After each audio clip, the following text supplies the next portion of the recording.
तेरि यो गरेकै प्रचण्डले भन्छु त।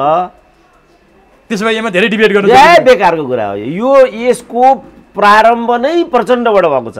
प्रचण्डले यही कुरा भनिरहेको छ परिवारवादवाला कुरामा त्याग गरे मैले जति त्याग कसैले गरे छैन भने हामीले त्यो भनेकै होइन नि। तर तिम्रो परिवार मात्रै किन पुरस्कृत भयो पो भनेको त? तिम्रो परिवारको सदस्य त्यहाँ किन पुग्यो भने हो र हामीले? परिवारको मान्छे त्यहाँ जान पाउँदैन भने हो र हामीले? तिम्रो परिवारको योगदान छैन भने हो र हामीले? छ नि परिवारको योगदान छ, हामीलाई थाहा छैन? उनलाई भन्दा बढी हामीलाई थाहा छ। तर तिम्रो परिवार मात्रै किन पुरस्कृत भनेको? हामीले भनेको यो उनीहरूले हाम्रा परिवारले योगदान गरेको चाहिँ नदेख्ने रिस गर्ने रूपमा व्याख्या गरे। हामी रिस गरे हो र? भनेपछि चोरको खुट्टो काट भनेपछि खुट्टो ताने जस्तो आफै मात्रै देखियो। अब माधव रावलले पनि भनेको छ नि होला क्याबिनेटमा, तर म हुँदा यो क्याबिनेटमा कहिले पनि आएन भनिरहेछ। अब प्रचण्डले पनि मेरो टेबलमा यो कहिले पनि आएन भनिरहेछ। त्यसो भने जम्मै मैले गरेको भनिदिन्छु, हुन्छ त? यिनीहरू त्यसको लागि जवाफदेही हुँदा रहेनछन्। सबै मैले नै यो मैले ओबामालाई फोन गरिदिएँ, हाम्रा केटाहरू आउँदैछन् 2-3टा, यो विचार गरेर प्लिज प्रेसिडेन्ट कन्सिडर इट भन्दै आएको छु सुरेन्द्र। यही भनिदिउँ त्यसो भने अर्थ मन्त्रालयको अभिन्न अङ्गको रूपमा यो छ, बनिसक्यो, अभिन्न अङ्ग बनिसक्यो। त्यहाँ विभाग छ भन्छु त। अर्थ मन्त्रालयभित्र एमसिसी डिल गर्ने विभाग छ र यसको औपचारिक अफिस याकै नीतिमा छ भने कतिचोटि भनिसकेँ। जहाँसम्म मैले भीम रावललाई चिन्छु त्यस्तो होइन, नहुनुपर्ने। किन मन्त्री पदको लागि यिनीहरूले बजारमा भने जस्तो त्यति तल आउने पात्र भीम रावल हुन् भन्ने जहाँसम्म मैले उनलाई चिनेको छु। यसको सुरुवात भएको छ प्रचण्डकै पालामा। प्रचण्ड पार्टी अध्यक्ष त प्रचण्ड भएर यी मन्त्री के जो पनि हुन्छ के भयो, प्रधानमन्त्री बाबुराम, अर्थमन्त्री भने यो त। अनि यो अहिले उनीहरू नै सत्तामा छन्। यो प्रोजेक्ट नेपाल र नेपालीको हितमा छैन। यो प्रोजेक्ट नेपाल र नेपालीका लागि होइन। यो प्रोजेक्ट इन्टायरली अमेरिकाले आफ्नो रणनीतिक स्वार्थको लागि नेपाललाई प्रयोग गर्ने उद्देश्यबाट अगाडि सारेको परियोजना हो। मैले प्रचण्डले के पाए भन्ने कुरा मात्रै चासोको विषय रहेछ। हामी बेकारमा माधव नेपालको तरफदारी गरे जस्तो किन गरौँ? मैले भने अब उनी 72 करोड पाउने बित्तिकै सर्पको माला लगाए गाउँ गाउँमा घुम्न निस्किहाल्छन्। अब सक्यो बोली सुनिन्छ। अहिले यो 10 दिन झलनाथ भन्ने मान्छे नेपालमा छन् कि छैनन् थाहा छ तपाईँलाई? त्यस्तो कुरा भन्नुहुन्छ भने म खरदार भन्ने कुरा प्रश्न भयो कि भएन? माधव कुमार नेपाल भनेको खरदार हो? त्यति बेरकै पार्टी अध्यक्ष, अहिले पनि पार्टी अध्यक्ष छन्। तिरानो भीम रावलको पनि कुरा भन्छन्। एउटा क्याबिनेटमा भीम रावल आफै डिपिएम छन्। जनताबाट बहिष्कृत भइसकेको एउटा नेतालाई सोही कालावधिमा फेरि जनतालाई माथि नै कानुन बनाउने हकदैया मिल्ने गरेको हो। वामदेवलाई नै त्यहाँ लानु पर्यो, अन्यथा यो देशको जहाजै डुब्छ भन्ने स्थिति छ त देशमा। सबै यो यिनीहरू भनेको के भने कृत्रिम क्रान्तिकारीहरू हुन् यिनीहरू। माधव नेपाल बोले त प्यार प्यार प्यार बोलेर बोलेको ठहर छ त्यो। डाक्टर साहब तपाईँलाई एभरेस्ट नेपालमा हार्दिक स्वागत छ। ल हस्, धन्यवाद। आज हामी मूलतः राजनीतिक विषयवस्तुमा केन्द्रित भएर कुरा गर्नेछौँ र सँगै केही समसामयिकहरू सामाजिक विषयवस्तुमा पनि छुने प्रयास गर्नेछौँ। डाक्टर साहब, सबभन्दा पहिला गएको शुक्रबार सम्पन्न नेपाल कम्युनिस्ट पार्टी नेकपाको स्थायी कमिटी बैठक केन्द्रित भएर हामी बहस सुरु गरौँ। 2टा अध्यक्षको युद्धविराम भयो भन्ने तरिकाले कतिपयले व्याख्या गरेका छन् कि साँच्चीकै नेकपामा युद्धविराम भएको हो? डाक्टर साहब, यो स्थायी कमिटीले के सङ्केत गर्छ? अब युद्धविराम त हो, किनभने उनीहरू पार्टी फुटाउँछौँ भन्ने खालकोमा थिए, तयार बस्नु भन्ने कुराहरू पनि भनेर हिँड्थे। हजुर, अब अहिले तयार बस्नु भनेका छैनन्। अब मिटिङ पनि सुचारू भइरहेको थिएन। प्रधानमन्त्री मिटिङ छोडेर हिँड्छन् के पनि भन्थे यिनीहरू। अब यो चोटि पनि छोडेर हिँडेको त भने, तर त्यसलाई लिएर यिनीहरूले बवन्डर मचाएनन्। यसको मतलब युद्धविराम भयो भन्ने नै देखिन्छ। यो पटक पनि प्रधानमन्त्री ओली 20 मिनटमै बैठक छोडेर बाहिर आएको कुराहरू आए। यसको सङ्केत के हुन सक्थ्यो? अब प्रधानमन्त्री ओली प्रचण्डलाई कार्यकारी मान्न तयार भएका हुन् र पार्टी प्रचण्डलाई जिम्मा दिएर बाहिर आएका हुन्, अथवा बाहिर देखाउनलाई यिनीहरूले यस्तो किसिमको ओली 20 मिनटमै निस्केका हुन्। यसको अर्थ चाहिँ के छ? त्यो त अब ओलीले आफ्नो कुरा छोडेको छैन। के भने यिनीहरूलाई गाली गलौज गर्न पनि छोडेनन्। प्रतिक्रियावादीहरूले हामीलाई टुटाउन फुटाउन के खोजेको असफल भए भनेपछि यो टुटाउने फुटाउने खेलमा त प्रचण्ड र माधव नेपालहरू नै थिए। तर अब त्यो प्रतिक्रियावादीले गरेको उनीहरूकै छेउमा भनिसकेपछि त प्रतिक्रियावादी त उनीहरू भए। यहाँ त उनीहरू भन्नाले जसले यो फुटाउनु खोजेका थिए तिनीहरू भए नि त। प्रचण्डहरू फुटाउनु खोजेको प्रति दरबार छैन, काङ्ग्रेसले होइन। काङ्ग्रेसले त उल्टो नफुट्नु मिलेर आउनु भनेको थियो। एक समय त काङ्ग्रेससँग मिलेर अगाडि बढ्ने सम्मको हदमा प्रचण्डहरू पुगेका थिए। त्यति बेला शेरबहादुरले होइन पार्टी फुटाएर त्यो राम्रो हुँदैन, मिलेरै जानु राम्रो हुन्छ भनेपछि त दरबार छँदै छैन। अनि काङ्ग्रेस हुँदै होइन, अनि इन्डिया अलिकति हो तर इन्डियालाई प्रतिक्रियावादी भन्दैनन्, इन्डियालाई विस्तारवादी भन्छन्। भनेपछि प्रतिक्रियावादी को त यहाँ? को हुन् त डाक्टर साहब? उनीहरू नै भयो नि त। प्रचण्ड माधव नेपाल उनीहरू यहाँ त त्यो कोट अनकोट उनीहरू भयो नि त प्रतिक्रियावादी त। तर केपी शर्मा ओलीले त भारतले नै फुटाउन चाहेको, भारतले नै आफ्नो सत्ता ढाल्न चाहेको प्रष्ट रूपमा मदन भण्डारीको जन्म जयन्तीको दिन त उहाँले त बोलिसक्नु भएको थियो नि। भनेपछि डाक्टर साहबले राजा पनि छैनन्, काङ्ग्रेसले पनि त्यसो भनेको थियो भन्दै गर्दा भारत नै अलि बढी, डाक्टर साहबले अलिअलि भन्नुभयो, अलि बढी भारत नै हो कि भनेर केपी ओलीले होइन। त्यो त हामीले त भनेकै थियौँ नि, लिम्पियाधुराले यो विभाजनको प्रक्रियालाई तीव्रता दियो त हामीले त पहिला भनेकै हो नि। लिम्पियाधुरा प्रकरणले नै यो बबन्डर बाहिर आएको थियो। तर अब राजनीति शास्त्रको चाहिँ नियम के हुन्छ भने कुनै पनि राजनीतिक गतिरोधको कारक चाहिँ बाह्य सहायक तत्त्व हुन्छ, आन्तरिक चाहिँ निर्णायक तत्त्व हुन्छ। यो भारतले नै गर्दा यस्तो भएको भए तापनि अनि यी सबै नेता त हाम्रै हुन् नि, भारतका होइनन् नि यिनीहरू त, कि सबै भारतका एजेन्ट हुन् भन्नु पऱ्यो? भारत मेरै पार्टीमा भारतीय एजेन्ट छन् भनेर त प्रधानमन्त्री बोल्नुभयो हो नि।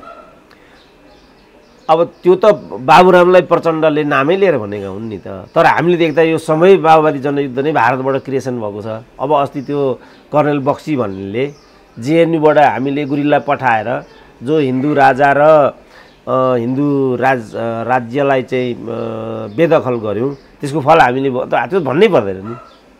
त्यो त स्वयं सिद्ध तथ्य जस्तै हो। मतलब दिउँसोको घाम जतिकै छर्लङ्ग। अब स्वयं तथ्य के हो कति हो त्यो फेरि जस्तो आज एउटा त्यो श्यामशरण भन्नेको सोसियल मिडियामा एउटा आइराखेको छ, नेपाली सेनाले त्यो बेला मात्रै राजालाई छोड्न तत्पर भएको जब हामीले निर्णायकमा तिमीले अब छोड्नु भनिदिउँ भनिराखेको छ।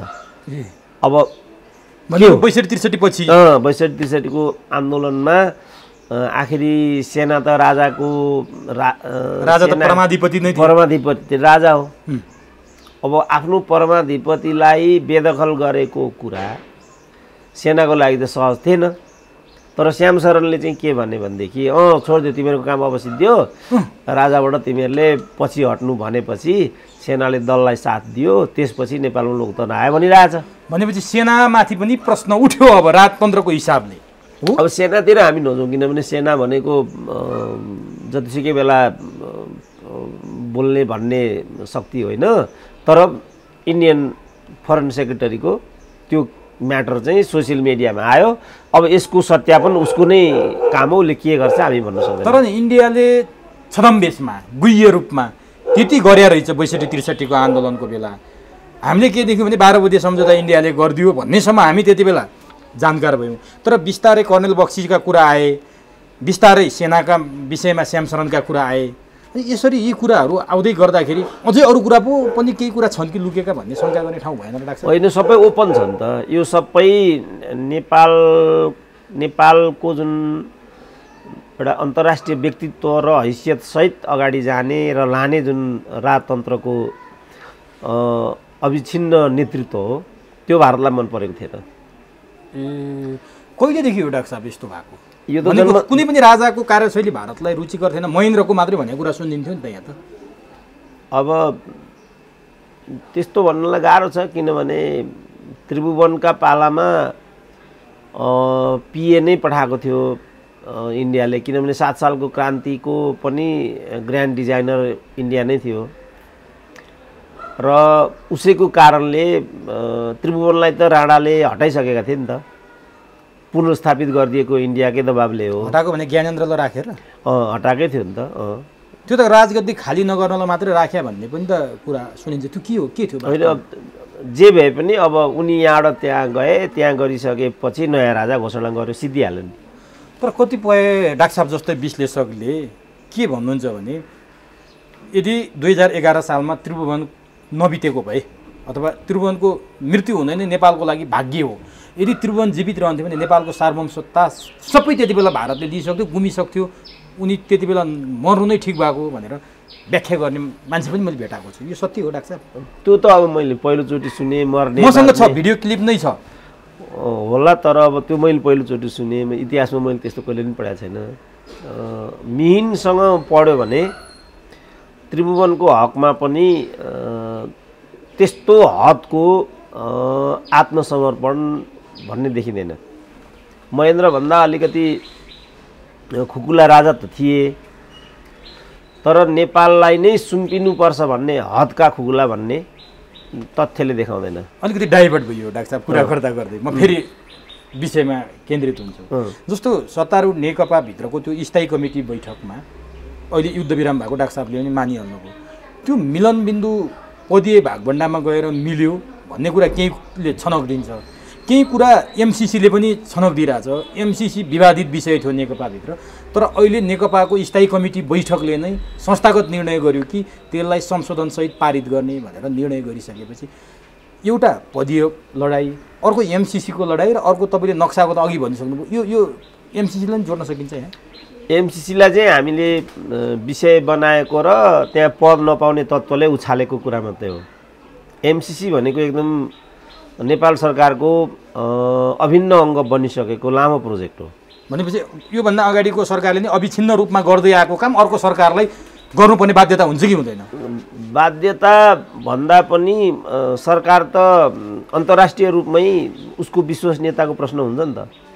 6वटा सरकार यसमा सम्झाउन छन्, 6वटा प्रधानमन्त्री भने 6वटा सरकार यसमा सम्झाउन छन् र यसको सुरुवात भएको छ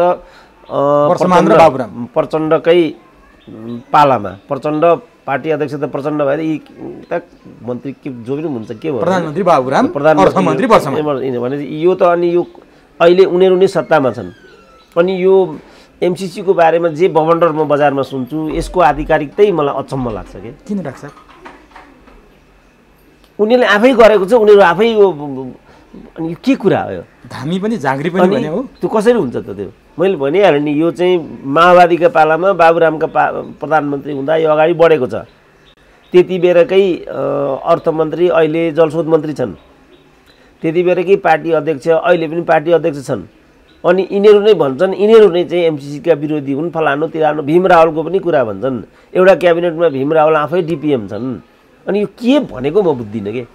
अब नि डाक्टर साहब, नेकपाकै नेतासँग मैले एमसिसीको बारेमा कुरा गरेको थिएँ, जिम्मेवार नेता, स्थायी कमिटीकै सदस्य।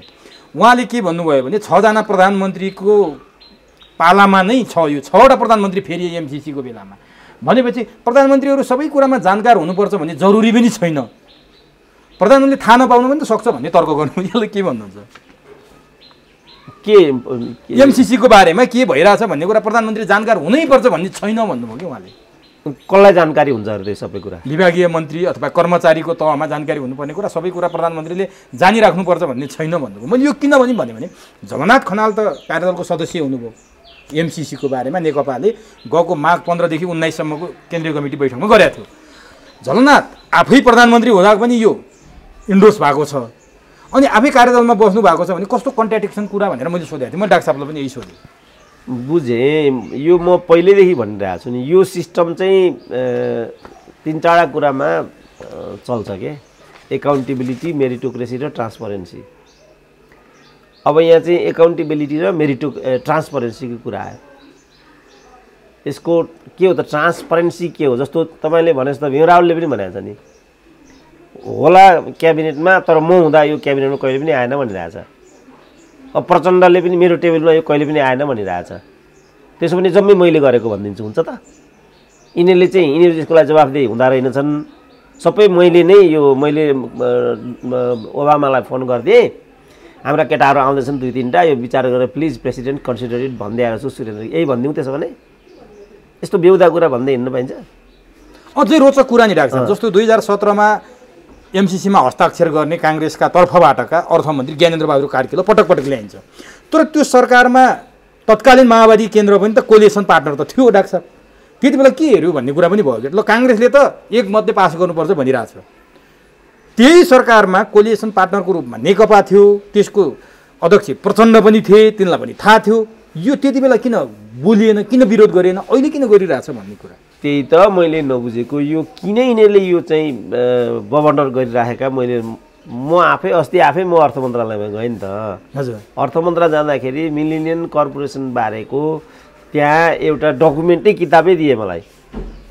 अर्थ मन्त्रालयको अभिन्न अङ्गको रूपमा यो छ, बनिसक्यो, अभिन्न अङ्ग बनिसक्यो, त्यहाँ विभाग छ भन्छु त। जग्गा अधिकरणका काम सुरु भइसके। त्यो तपाईँ यो त अलिक त पत्रकार यस्तो भएर पनि बिग्रेको छ क्या। मैले भनेकै अर्कै, त्यहाँ जुन अर्थ मन्त्रालय छ, अर्थ मन्त्रालयभित्र एमसिसी डिल गर्ने विभाग छ र यसको औपचारिक अफिस याकै नीतिमा छ भने कतिचोटि भनिसके। 20 लाख मासिक खर्च भाडा तिर्छ त्यसले त्यहाँ।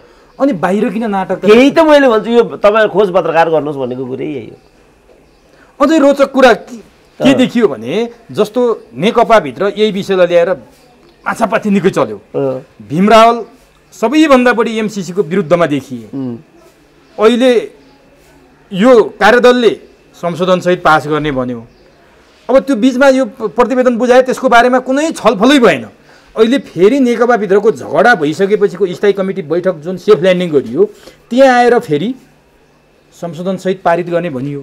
त्यो पनि विष्णु पौडेलको कार्यदलले एउटा बुदामा समेट्या रहेछ एमसिसीको बारेमा। भने एमसिसी पनि त झगडा रहेछ भन्ने त बुझ्ने कुरो भयो नि त डाक्टर साहब। होइन त्यो त भने अब पोलिटिकल्ली के हो त भन्ने कुरा आयो। पोलिटिकल्ली के जस्तो? पोलिटिकल्ली चाहिँ के भने यो जस्तो हिजो महाकालीको बेलामा पनि त यस्तै गरेको थियो नि त। महाकालीको बेला सुरुमा महाकाली भन्ने प्याकेज ल्याएको नै एमाले थियो। शेरबहादुर देउवा भन्दा अगाडि पनि एमाले ल्याएको। शेरबहादुर भनेको त बिचरा 50% त सुतिरहेको हुन्छ, मलाई के थाहै हुँदैन नि उसलाई। यो एकीकृत महाकाली भन्ने नै माधव कुमार नेपालहरूले अगाडि ल्याएको अवधारणा हो। यो इन्डियन मार्क्सवादी पार्टीको अवधारणा हो। यो कसरी गर्ने भन्ने कुरा आयो, किनभने यहाँ समस्या टनकपुरमा थियो। टनकपुर राजाकै पालामा भएको, पञ्चायतकै पालामा भएको। अनि यो जबरजस्ती गरिहाल्यो इन्डियाले। जबरजस्ती गरिसकेपछि यसलाई कसरी वैधानिकता दिने भन्ने कुरा इन्डियन सरकारको समस्या थियो। गिरिजा बाबु यहाँबाट दिल्लीको भ्रमणमा गएका बेला उनीहरूले के उपाय निकाले भने यिनीहरूलाई त जसरी पनि गरिदिनु थियो, इन्डियाले जे माग्छ त्यो दिनु थियो। कसरी गर्ने त भन्दाखेरि 47 सालको संविधानले चाहिँ यस्ता विषयहरू, दीर्घकालीन असरका विषयहरू चाहिँ 2/3बाट मात्रै अनुमोदन गर्ने सिस्टम थियो। अब के गर्ने त भन्दा गिरिजा बाबुले फ्यास चाहिँ त्यहाँ गरिदिए। यहाँ आएर के भने त्यो तपाईँले गर्नुभयो के हो भन्ने यहाँ प्रश्न उठ्यो। प्रश्न उठाउनेहरू हामी नै हौँ। उठाएपछि गिरिजाले के भन्दै भनेदेखि त्यो सन्धि होइन, समझदारी हो भन्दै, ट्रिटी होइन अन्डरस्ट्यान्डिङ हो भन्दै। सर्वोच्चमा मुद्दा नै पर्यो, सर्वोच्चमा विषय गयो। सर्वोच्चले अन्डरस्ट्यान्डिङ होइन ट्रिटी हो भनिदियो। अब के गर्ने भन्ने कुरा आयो। उठापटक हुँदै यसैलाई मुद्दा बनाएर एमाले चाहिँ ठुलो दलको रूपमा विजयी बन्यो। अब सरकारमा गयो। 51को कुरा, 51मा फेरि माधव नेपाल बाहिर प्रचण्ड यो मनमोहनहरू भारतको भ्रमण गए। किनभने यहाँ सरकार भन्ने बित्तिकै त्यहाँ जानुपर्छ भन्ने यिनीहरूको मान्यता छ। सरकार बन्यो, पहिलो भ्रमण नै भारत। अनि भारत त्यहाँ आउने बित्तिकै एक ठाउँमा ल्याप्चे ठोकाइहाल्छ, उसको फेरि त्यो छ बानी।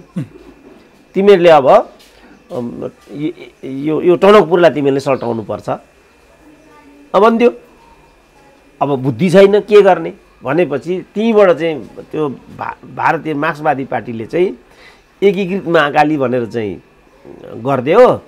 महाकालीको, पञ्चेश्वरको, टनकपुरको तीनटैको एक ठाउँमा हालेर गोद्दियो न भइहाल्छ नि भन्ने एउटै बास्केटमा राख्यो भन्ने त्यहाँबाट कोसिस लिएर आए माधव कुमार नेपालहरू। तर 9 महिनामै माधव कुमार नेपालको सरकार, मनमोहन अधिकारीको सरकार चाहिँ हट्नुपर्ने अवस्था आएपछि यो भारतले गरेको भन्ने उनीहरूले व्याख्या गरे। अब हामी महाकाली गर्दैनौँ भने कि हामीलाई सत्तामा आउने ग्यारेन्टी गर, होइन भने हामी महाकाली गर्दैनौँ भनेर त्यो महाकाली अध्ययन कार्यदलको अध्यक्ष यिनै खड्गौरीलाई बनाइदिएपछि यसमा अहिले एमसिसीमा कार्यदल यो झलनाथहरूले राखे जस्तो यिनले पनि आपत्तिजनक निष्कर्ष निकाले। अब आपत्तिजनक निष्कर्ष निकालेपछि त महाकाली गर्नु भएन। त्यसपछि फेरि इन्डियाले के गर्नु, ल ठिकै छ तिमीहरूको सत्तामा हामी अवरोध गर्दैनौँ, महाकाली गर भनेपछि तिनै खड्गौलीहरू अब के भन्न थाले, त्यहाँ राष्ट्रघात भएको छैन, हामीले इन्डियालाई धम्क्याउनको लागि मात्रै यो प्रोजेक्ट बाहिर ल्याएका थियौँ भने त्यो भनिएको एउटा कार्यक्रममा म आफै उपस्थित थिएँ। म आफै श्रोता थिएँ त्यहाँ। यो सब जुन अहिले मैले भने खररर उनीहरूले भनेको मैले आफै सुने। अब अहिले इतिहास दोहोरियो। ठ्याक्कै एमसीसी महाकालीको रूपमा छ हो। ठ्याक्कै महाकाली त्यो प्रवृत्ति, किनभने त्यो पनि ठगी थियो। हजुर, राष्ट्रिय सत्ताको बार्गेनिङको लागि नक्कली राष्ट्रवादको चाहिँ त्यो ढिटोरा थियो। अहिले पनि त्यही कुरा हो। अब तैले के भयो, सङ्कल्प प्रस्ताव पारित गर्ने बहानामा महाकाली ओके गरियो। अहिले पनि फेरि के हुन्छ, यही सङ्कल्प टाइपको एउटा कागज बनाइन्छ र एमसीसी बैतरनी गरिन्छ। यसमा डिबेटै गर्नुको अर्थ अब एमसीसी पास हुने हो डाक्टर साहब। पास हुने कुरै होइन भनेको यो एमसीसी त भनेको नि छ क्याबिनेटले अगाडि बढाएको प्रक्रिया हो। अब छ नि जुन संसदबाट पास गर्नुपर्ने भन्ने कुरामा अड्किरहेको छ नि अहिलेसम्म सत्तारूढ नेकपाभित्रको रोइलो किचलो विवाद, त्यसले गर्दा यो रोकिँदै आएको थियो। अब चाहिँ सत्तारूढ नेकपा जो 2/3 निकट पनि छ त्यसको स्थायी कमिटीले नै पारित निर्णय गरिसकेपछि संशोधन भन्ने एउटा फुर्को गाँसेका छन्। यसको अर्थ चाहिँ के हुन्छ? त्यो फुर्कोको अर्थ अब फुर्कोको अर्थ के हुन्छ भने हाउसले अथवा नेकपाले, अघि मैले त्यत्रो तपाईँलाई सम्झाएँ नि त महाकालीको, त्यति बेला सङ्कल्प प्रस्ताव पारित गरे। त्यो फुर्कोको अर्थ त्यही छ यहाँ। तर त्यो सङ्कल्प प्रस्ताव त कहिले पनि एक्सनमा आएन। आयो त सङ्कल्प, तपाईँहरूले त सुन्नु भएको छैन होला। सुन्यो डाक्टर साहब, पढ्यो पनि। खै त के भयो त सङ्कल्प प्रस्ताव? केही भयो त? केही पनि भएन। भने चाहिँ अहिले पनि नेकपाले अथवा हाउसले चाहिँ परिपत्र गर्यो अमेरिकन एम्बेसीलाई, उसले यसमा हामी ध्यान आकर्षित छ भन्ने एउटा नोटिस यिनीहरूलाई जवाफ पठाइन्छ। अमेरिकन एम्बेसीले यो ग्यारेन्टी गरेको हुनाले हाललाई पारित गरिदिने भन्छन्, त्यहाँ ताली बजाउँछन्। बस जम्मा यति हुने हो। अब नि त्यसो हो भने त्यो जनतालाई आँखामा छारो हाल्ने भन्छ नि डाक्टर, छारो हाल्नलाई संशोधन गरी लेखियो त्यहाँ। अमेरिकाले संशोधन हुन्न भनेर अमेरिकाका राजदूत बोलिसकेका छन्, परराष्ट्र मन्त्रालय बोलिसकेका छ अमेरिकाको। यो थापाउँदै जान्दै यिनीहरूले सङ्कल्प लेख्नुको के अरे यो संशोधन लेख्नुको अर्थ त्यति बेलाको सङ्कल्प जस्तै हो। ठ्याक्कै त्यस्तै। अब यो एमसीसीको विरुद्धमा भीम रावल सबैभन्दा चर्चित पात्र नेकपाभित्रको। एमसीसीको सुरुवातदेखि नै उहाँले त्यो मन्त्रालयमा मन्त्री भएर क्याबिनेटमा बसेर थाहा पाएन भन्नुभयो, तर पछिल्लो चरणमा उहाँ बोल्दै आउनुभयो, चाहे संसदमा होस्, चाहे सडकमा होस्, चाहे सञ्चार माध्यममा। तर अहिले त्यो स्थायी कमिटीमा लीलामणि पोखरेलले नोट अफ डिसेन्ट लेख्दै गर्दा भीम रावलको कुनै पनि आपत्ति देखेन यो संशोधन प्रस्ताव के संशोधनसहित पारित गर्नुपर्छ भन्नेमा काहीँ बोली पनि सुन्नेन। कारण के हो? अब कारण प्रष्टै छ, तिमीलाई मन्त्री दिन्छु भनेको होला, लीलामणि मन्त्री हुँदैनन्, त्यति हो कारण। ए मन्त्री हुने भए लीलामणि पनि यही बाटोमा हिँड्थे? जब भीम रावलको त त्यो अवस्था भने लीलामणिको के कुरा भयो यहाँ? तर भीम रावलले त प्रश्नोक्ति पारिदिनु भयो नि त। मेरो बारेमा कुचियतको प्रचार गरियो, किनभने एमसीसीको पक्षमा लागेकाहरूले मेरो विरोध गरे, भीम रावलको राष्ट्रवादितामाथि कुचियत राखे, जसले एमसीसी पास गर्नुपर्छ भनेका छन् उनीहरू नै मेरो विरुद्ध उत्रिनेहरू भनेर भन्नुभयो। अनि नोट अफ डिसेन्टमा छ त उनको पनि नाम त्यसो भने? छैन। अनि के आधारमा उनले भनेको त त्यो कुरा? तर नोट अफ डिसेन्टमा उनले लेख्न किन पर्यो? उनले त कार्यदलको प्रतिवेदनमै संशोधनसहित पारित गर्न सकिने भनेर त त्यो कार्यदलमा त भीम रावल पनि थिए नि सदस्य। होइन, कार्यदलमा त अघि तपाईँले झलनाथ खनालको पनि त भन्नुभयो नि होइन? अगाडि झलनाथकै पालामा भयो अनि आफै कार्यदलमा तपाईँले पनि भन्नुभयो। यो भने मैले जस्तो कार्यदल बनाउँदा भीम रावलहरूको 3 सदस्यीय कार्यदलले संशोधनसहित पारित गर्ने भनेर प्रतिवेदन त बुझाएको थियो। अहिले पनि संशोधनसहित भावनाले उनले समर्थन गरे पनि त हुनसक्छ नि। त्यही त भनेको। अब कार्यदलको सिफारिस अनुसार गर्ने गरी अगाडि बढ्ने निर्णय हुनुपर्छ भनेर त्यहाँ पोजिसन राख्नु पर्दैन त? त्यसो भने त्यही बैठकमा हामीले चाहिँ अलरेडी पार्टीको कार्यदल छ, उसले चाहिँ यसमा आपत्तिजनक बुँदाहरू यी देखिराखेको अवस्थामा ती अमेरिकन सरकारले क्लियर नपार्दासम्म पोलिट ब्युरो चाहिँ स्थायी समिति चाहिँ एमसीसीको पक्षमा निर्णय गर्न हतारो गर्नु उचित हुँदैन भन्ने पो हुनुपर्छ त त्यहाँ त। अनि भएन त त्यो सब कुरा त। के साँच्चीकै मन्त्रीको लोभमा लाग्यो भने त भीम रावल? अनि त्यो म भन्न सक्दिनँ, किनभने जहाँसम्म मैले भीम रावललाई चिन्छु त्यस्तो होइन, नहुनुपर्ने। किन मन्त्री पदको लागि यिनीहरूले बजारमा भने जस्तो त्यति तल आउने पात्र भीम रावल हुन् भन्ने जहाँसम्म मैले उनलाई चिनेको छु त्यस्तो लाग्दैन। अब हुन त नेपाली नेताहरू राजनीति नै पदको लागि भन्ने कुरा त स्थापित जस्तै छ। तर जतिसम्म मैले चिनेको छु भीम रावललाई खालि एउटा मन्त्री पदको लागि जे पनि गर्छन् भन्ने कुरामा मलाई लाग्दैन। तर एकाएक किन सेलाए, अथवा अझै भन्ने हो भने 180 डिग्री परिवर्तन किन भयो उनी?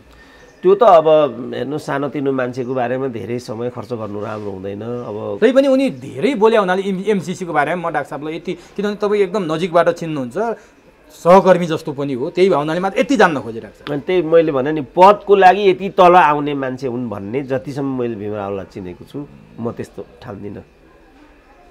कुचियत राख्नेहरूले मेरो बारेमा गलत गरे भनेर भन्नुभएको छ नि उहाँले, जुन सामाजिक अब त्यो सोसियल मिडियाको मात्रै तर्क हो कि सामाजिक सञ्जालमा उहाँको बारेमा त निकै नकारात्मक टिका टिप्पणी भयो। होइन त्यो सामाजिक सञ्जालमा म आफै भर गर्न सक्दिनँ, किनभने गएको 15 दिन मैले जतिवटा अन्तर्वार्ता दिएँ तपाईँहरूलाई नै पनि ती सबै शीर्षकहरू मैले बोलेको वरिपरि छैनन्।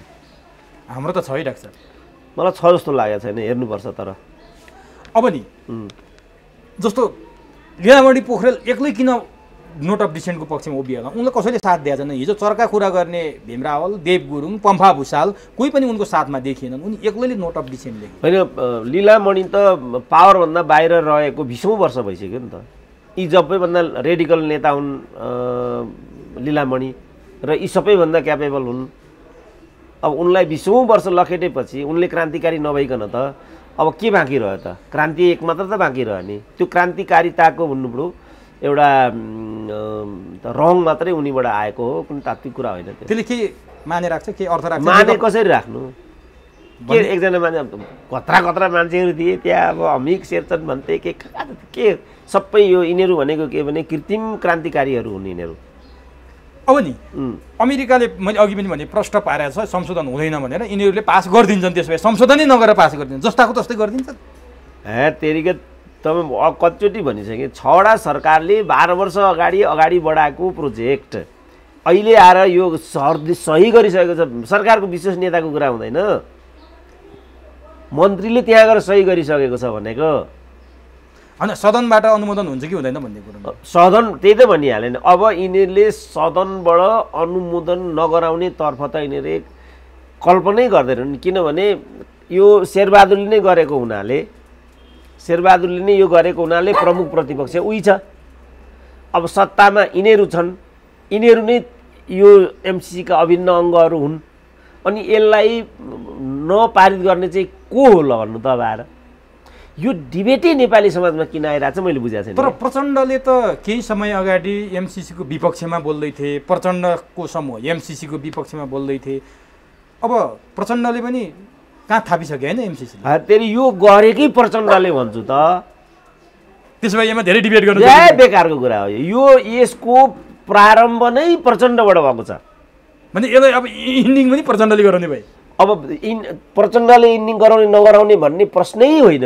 यो चाहिँ नेपाल सरकारको अर्थ मन्त्रालयभित्रको एउटा अभिन्न परियोजना हो जो 10 वर्ष अगाडिदेखि अनि एक्सनमा छ।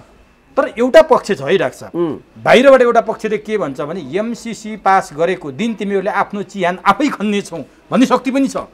किनभने यो चीनसँग र अमेरिकासँग जोडेको विषय हो, नेपाललाई खेल मैदान बनाउने एउटा धृष्टता गरिँदैछ। चिनिया राष्ट्रपतिले एयरपोर्टबाट चीनको विरुद्ध लाग्नेहरू अचार हुनेछौ, धुलो पिठो हुनेछौ भन्नुको सङ्केत नै यही हो। यदि गरेर मात्रै हेर तिमीहरू सबैको सामूहिक चिहान हुनेछ भन्ने पनि छ नि। अब त्यो त मैले भनिहालेँ नि, यो चाहिँ अमेरिकाको टिबेटलाई घेर्ने र चाइनालाई हेर्ने रणनीति अन्तर्गतको प्रोजेक्ट हो यो। अब यसमा त कुनै डिबेटको कुनै गुन्जासै छैन। भने चीनले सहजै स्वीकारला त यो विषय? नस्वीकारेर के गर्छ त उसले? अमेरिका र चीनको टसल हुने अवस्था आउँछ हुन्छ त के उसले गरेकै त्यतिको लागि हो त? त्यो पनि डरलाग्दो अवस्था छ। त्यसो भए त्यो त नेपालको सामरिकतालाई अमेरिकाले चाहिँ कुल्चेर चीनको विरुद्धमा प्रयोग गर्ने प्रोजेक्ट हो यो प्रोजेक्ट। त्यसैले त यति मान्छेले आपत्ति गरेका छन्।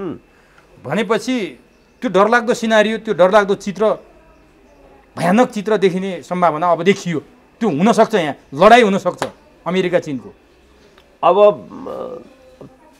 त्यसलाई उनीहरूले कुन रूपमा प्रयोग गर्छन् त्यो म भन्न सक्दिनँ। तर नेपालको जुन मैले भन्ने त म त एउटा एकाडेमिक न हुँ, मैले भन्न सक्ने कुरा चाहिँ यसका प्राज्ञिक इम्प्लिकेसनहरू मात्रै। यसको पोलिटिकल इम्प्लिकेसन के हुन्छ भन्ने कुरा त यी त राजनीतिक दलका यिनीहरू त कुनै यिनी सानचुने मान्छे होइनन् नि यिनीहरू त। के यिनीहरूले यो थाहा पाइकन यो गरेको हो कि थाहा नपाइकन? अघि तपाईँले भन्नुभयो हामीलाई थाहै हुँदैन, थाहा नपाइकन कसले गर्यो भने जस्तो अघि तपाईँले कुरा गर्नुभयो। जुन देशको नेता त्यस्तो हुन्छ भने त मैले के देखौँला त त्यसो भने? तर मैले खालि एउटा देख्ने कुरा चाहिँ के भने यो प्रोजेक्ट नेपाल र नेपालीको हितमा छैन। यो प्रोजेक्ट नेपाल र नेपालीका लागि होइन।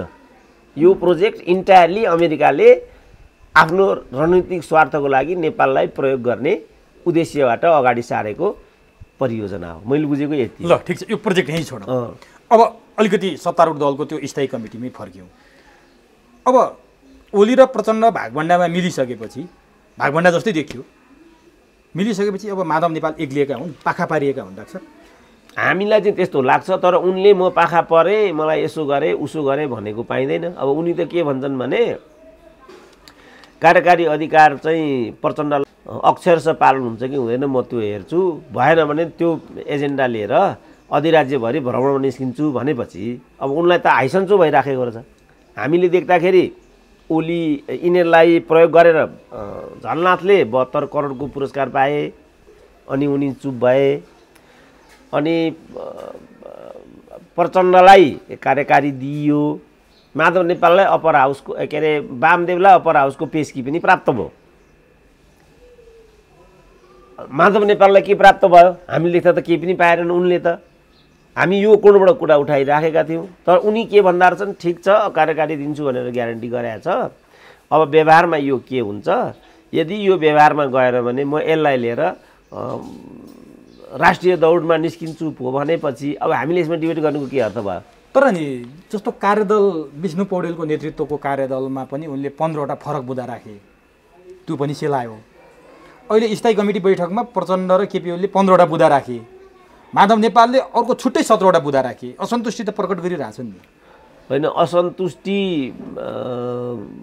प्रकट गरेको कुरा चाहिँ तफसिल भयो। तात्विक कुरा बाहिर के आयो भनेदेखि कार्यकारी अधिकार जो दिइने भनिएको छ त्यो अनुसार व्यवहारमा जान्छ कि जाँदैन भनेपछि म के पाउँछु भन्ने कुरा त माधव नेपालको चासोको विषय होइन रहेछ। प्रचण्डले के पाए भन्ने कुरा मात्रै चासोको विषय रहेछ। हामी बेकारमा माधव नेपालको तरफदारी गरे जस्तो किन गरौँ? अनि मैले यो किन सोधेँ भने माधव नेपालले पार्टीभित्र दुईवटा कुरा उठाएको थिए, त्यो मुख्य एजेन्डा नै प्रवेश गरेन र मेरो असन्तुष्टि छ भनेर भनिरहेछन्। दुईवटा कुरा, पार्टी विधि सम्बद्ध चल्नु पर्यो। उनले आफूले केही पनि मागेका थिएनन् नि त उति बेलादेखि नै। पार्टी विधि सम्बद्ध चल्नु पर्यो र एक व्यक्ति एक पदको अवधारणामा पार्टी जानु पर्यो भन्ने उनले उठाइरहेको कुरा त हामीलाई थाहा छ नि डाक्टर साहब। यो कुरा नपरेपछि उनी अलि बढी असन्तुष्ट भए भन्ने छ। प्रचण्डले पाउने भन्दा पनि यी दुईवटा कुरा चाहिँ एजेन्डागत रूपमा आएन स्थायी कमिटीमा, कुनै कुरा निर्णय भएन भन्दाखेरि अलिकति उनी असन्तुष्टि भाउन् कि भन्ने देखिन्छ। होइन, त्यसमा दुई मात्रै भएन, तर बाहिर कुरा यसरी आयो नि त। बाहिर चाहिँ जुन प्रचण्डलाई जुन कार्यकारी अधिकार दिने कुरा भयो त्यो अक्षरशः पालन हुन्छ कि हुँदैन त्यो हेर्छु भनेपछि त उनको असन्तुष्टिको कुरा त आएन नि। प्रचण्ड खुसी हुनु पर्यो। भन्नुको ओलीलाई अधिकारविहीन अलिक कम अधिकार दिने मात्रै रहेछ माधव नेपालको भित्री रणनीति हो। आफूले केही पाउने होइन, बरु प्रचण्डले जाओस्। आफ्नो त कुरै थिएन, त्यो त मैले पहिल्यै भनेको थिएँ नि। यो झगडा प्रचण्ड र केपी ओलीको हो, अरू चाहिँ खालि पिउसा मात्रै हुन् भनेको थिएँ त। अब झलनाथ खनालले 72 करोडको लागि बार्गेनिङ गरेको रहेछ, बा त्यो एमसिसीको पैसा हो कि त्यो हेर्नु छ। बरु भीम रावलले त्यतातिर ध्यान दिउन्। यता सोसियल मिडियालाई गाली गर्नुभन्दा यो 72 करोड कहीँ त्यही पैसा त होइन, उनले यतातिर ध्यान दिउन् बरु। तर यो झगडा भनेको प्रचण्ड र केपी ओलीको थियो, अरू पिउसा मात्रै थियो। जस्तो वामदेवलाई अप्पर हाउस लगिदिउँला तिमीले, एउटा पेस्की अहिले पनि दिएको त छैन नि, खालि एउटा पेस्कीको मात्रै कुरा छ होइन। तर यो मैले जे सुरुमा भनेको थिएँ ठ्याक्कै मिल्छ नि त। यो चाहिँ यी अरू भनेका नन्दी भृङ्गी हुन्, वास्तविक भनेका चाहिँ प्रचण्ड र केपी ओलीको बिचमा पावर सेयरिङ हुने कि नहुने भन्ने कुरा हो। मैले यो भन्थेँ, मान्छे हाँस्थे नि त। अब हाँस हुने त्यही भइदियो, अर्को कुरै थिएन यहाँ त। भन्नु अहिले मैले भने अब उनले 72 करोड पाउने बित्तिकै सर्पको माला लगाए, गाउँ गाउँमा घुम्न निस्किहाल्छन्। अब सक्यो, बोली सुनिन्छ। अहिले यो 10 दिन झलनाथ भन्ने मान्छे नेपालमा छन् कि छैनन् थाहा छ तपाईँलाई? सुन्नु भएको छ केही? किन अन्तर्वार्ता लिनुहुन्न झलनाथको तपाईँहरू? ऋषि धमला कहाँ गए? किन यस्तो भइराखेको देशमा? उनी सर्पले टोक्छ भनेर डराए कि? डर पनि त भनि थाक्छ। गर्मीको समय छ, बर्खाको समय छ, टोक्न पनि सक्छ। अब माधव नेपालको मैले यसलाई अलिकति थ्योराइज गरिरहेको थिएँ। माधव नेपालमाथि इन्जस्टिस भयो, यसरी चाहिँ गुटबन्दी गरेर अनि एक्लै गएर केपीसँग घाँटै नजोड्नु पर्ने प्रचण्डले यो इमोरालिटी हो भन्थे। अब उनी त के भन्छन्, अब यो अक्षरशः पावर हुन्छ कि पालना हुन्छ कि हुँदैन त्यो हेर्छु, होइन भने देश दौडामा निस्किन्छु पो भन्छन् त। यो के लघुतावास हो डाक्टर साहब? अब यो त केही गर्नै नसकिने भइगयो, कति बोलिराख्नु, हुने पाइने केही छैन, कति विरोध गर्नु भन्ने मानसिकता भयो कि माधव नेपालमा। अब त्यो हो कि अब विगत समयमा अब उनलाई संविधान सभामा लगेर अनेक गरेर प्रधानमन्त्रीको इतिहास रचना गर्ने वातावरण त प्रचण्डले नै मिलाइदिएको छ। गुण तिर्न बा त्यसले हो कि बा अरू फ्याक्टरहरू आन्तरिक रूपमा छन् कि राष्ट्रिय अन्तर्राष्ट्रिय पनि भन्छन् अरू विभिन्न छन् कि अब त्यो हामीले खोतल खातल गरेर पछि मात्रै निकाल्न सक्छौँ। तर उनीहरू अहिले चाहिँ त्यो ठाउँमा उभिरहेको यस्तो देखिन्छ। तर उनले एउटा रोचक कुरा बोलेका छन्। अब हुन त आफूमाथि पनि आरोप आइलाग्थ्यो, त्यही भएर हो कि नेताले चुनाव हार्दैमा फेरि चाहिँ कुनै राष्ट्रिय सभामा प्रतिनिधि सभामा जानु अनौठो कुरा होइन, हारेर फेरि जान सकिन्छ नेता भएपछि भनेर अलिकति वामदेवको बचाउमा बोले क्या कुनै अन्तर्वार्तामा माधवले। यो सामान्य हो, त्यसो भन्न मिल्थ्यो? त्यस्तो चाहिँ उनीहरूको नैतिक र राजनीतिक संस्कार निर्माण सम्बन्धी उनीहरूको दर्शन के हो भन्ने कुरा बाहिर आउँछ। किनभने आफू पनि दुई ठाउँबाट हारेर प्रतिनिधि सभामा गएर प्रधानमन्त्री भएको थिए, आफूमाथि आरोप त लागेको थियो, आफ्नो बचाउको लागि वामदेवको बचाउ गरे कि भन्ने आशंका छ नि। होइन वामदेवको बचाउको भन्ने प्रश्न आएन, यो त कस्तो संस्कार निर्माण गर्ने भन्ने प्रश्न हो नि त। जस्तो अहिले अख्तियारको बारेमा प्रश्न उठ्यो नि त, सर्वोच्च अदालतको बारेमा शान्ति शमशेर जबराले जुन त्यो प्रहरीको केसमा जुन निर्णय गरे, अदालतले निर्णय गर्न नसक्ने भन्ने कुरा त होइन नि, निर्णय गर्छ। तर उनले कन्सेन्ट प्रस जम्मै हेरेर मात्रै न्यायका सिद्धान्तहरू, विद्यमान कानुनी र संवैधानिक प्रावधान अनि त्यसले समाजमा पार्न सक्ने प्रभावको सापेक्षतामा के नजिर छोडेर जाने भन्ने कुरा नै यसमा छ। निर्णय जे गरे नि हुन्छ नि, भनेपछि आफ्नो नजिर सम्झेर समर्थन गरे। अब त्यसलाई कस्तो एउटा संस्कार दिने भन्ने प्रश्न हो नि त यो। अब उहाँले जस्तो हलुका तरिकाले एउटा खरदारलाई, एउटा सुब्बालाई के कुरा लाग्छ त्यो भने जस्तो भन्दै गरेको मैले सुन्थेँ। त्यति कुरा थिएन नि यो। यसको त गम्भीर दीर्घकालीन कस्तो मूल्य निर्माण गर्ने भन्ने कुरा हो। तपाईँले मलाई एउटा प्रश्न सोध्न सक्नुहुन्छ, म एउटा उत्तर गर्छु। प्रश्न र उत्तर मात्रै होइन नि त, तपाईँले कुन बौद्धिक धरातलबाट के प्रश्न सोधिरहनु भएको छ, मैले त्यसको चाहिँ प्रतिउत्तर कुन तथ्य र चाहिँ धरातलबाट चाहिँ दिइराखेको हुन्छु। जसबिन तल आम सर्वसाधारणले गर्दैन, यो जे पनि बोल्ने रहेछ, जे पनि सोध्ने रहेछ भन्ने भयो भने अनि तलबाट के रेस्पोन्स आउँछ त हामीलाई। त्यसकारण तपाईँले बोल्ने मौका पाउनु भएको छ, तपाईँले प्रश्न गर्ने मौका पाउनु भएको छ, मैले उत्तर गर्ने मौका पाएको छु भन्नुको अर्थ अन्ठसन्ठ जे मन लाग्यो त्यो त्यस्तो हो र? नेता अब नेता भए ठाउँमा हौँ हामी, त आम मानिसहरू भयौँ, सर्वसाधारण बौद्धिकहरू भयौँ होइन हामी। उनीहरू त नेता हुन् नि, उनीहरूले बोलेको एक शब्दको, जस्तो भनौँ न अब प्रदीप गिरीले हाउसमा चाहिँ इनफ इज इनफ भन्ने एक शब्द बोलेको होइन त, त्यो एक शब्दलाई लिएर अहिले 6 महिना भयो नेपालको अर्थ राजनीतिमा यही इनफ इज इनफले चाहिँ एउटा जग बनाइराखेको छ। इनफ इज इनफ भन्ने एउटा मोर्चै गठन भएको छ त्यहाँ। बोल्दाखेरि त्यो वेटको बोली हो, त्यो वेटको बोलीको पो अर्थ हुन्छ। माधव नेपाल बोले त्यो प्यार प्यार प्यार बोलेर बोलेको ठर्छ त्यो भने हो। हामीले भनेको के भने एउटा भ्यालु निर्माण गरौँ। हामीले चाहिँ सामन्ती व्यवस्था फाल्यौँ, राजतन्त्रलाई हामीले फाल्यौँ, हुकुमी र पारिवारिक स्वाच्छाचारी व्यवस्थालाई फाल्यौँ।